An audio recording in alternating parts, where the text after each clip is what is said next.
If you're all excited for Ramadan, you'll feel even better when Ramadan is gone. Ramadan, my friend, is the month of jihad. They say it's peaceful, but that's all a fraud.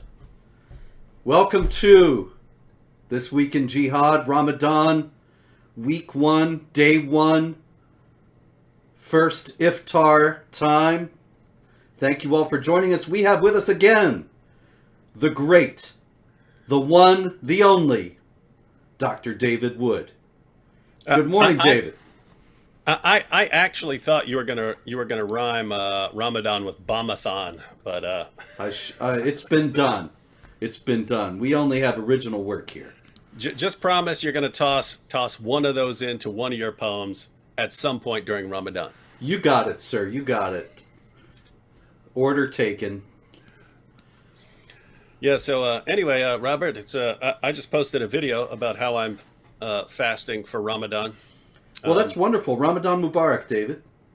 Yeah. See, I'm on a schedule where I stay up at night and then sleep during the day. So I'm already on a Yeah. I'm already on a Ramadan schedule, and it's I can't gorge myself the way they do when they're fasting, but you know.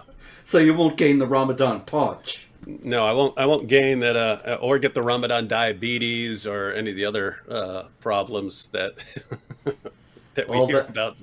yeah, all that self-denial, man. It's tough. Yeah, it's tough. I figured out. I had to figure out how to put it because they're claiming fasting is associated with abstaining, and so I said, well, technically they are abstaining. They're abstaining from not gorging themselves with food, Yeah. and then it works. So yeah. I mean, at least until sundown. Well, no, they're abstaining from not gorging themselves. Oh, right.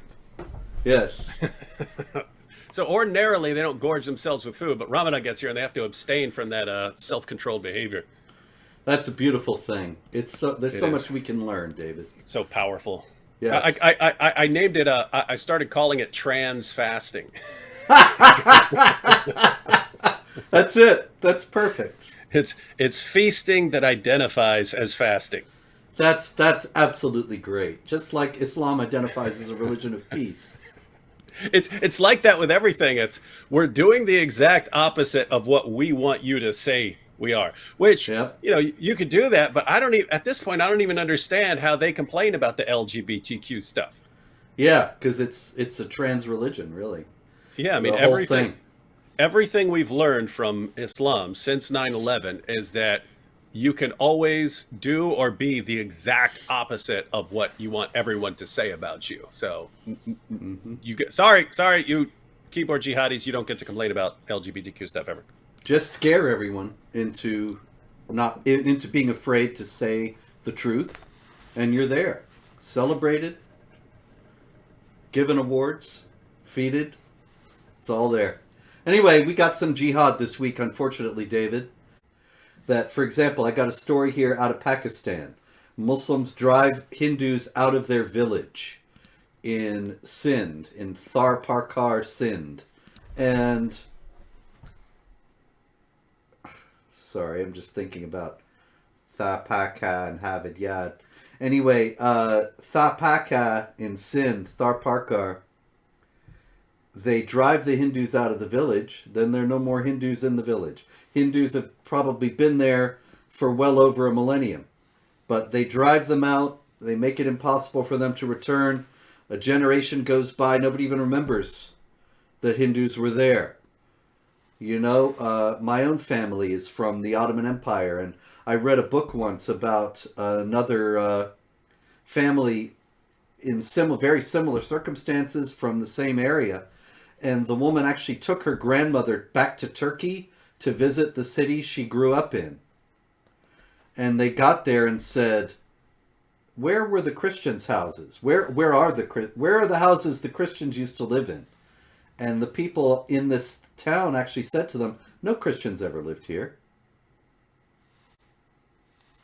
So there you go. And see, this is what's happened when we see a story like this. Muslims drive Hindus out of their village in Pakistan. That's what happened. to make Egypt Muslim, and to make North Africa Muslim, and to make Syria and Iraq and all the rest of them Muslim. That people were driven out of their town, their church was destroyed, they were not allowed to build a new church where they were living. These things all cumulatively, over centuries, they erased the entire non-Muslim population.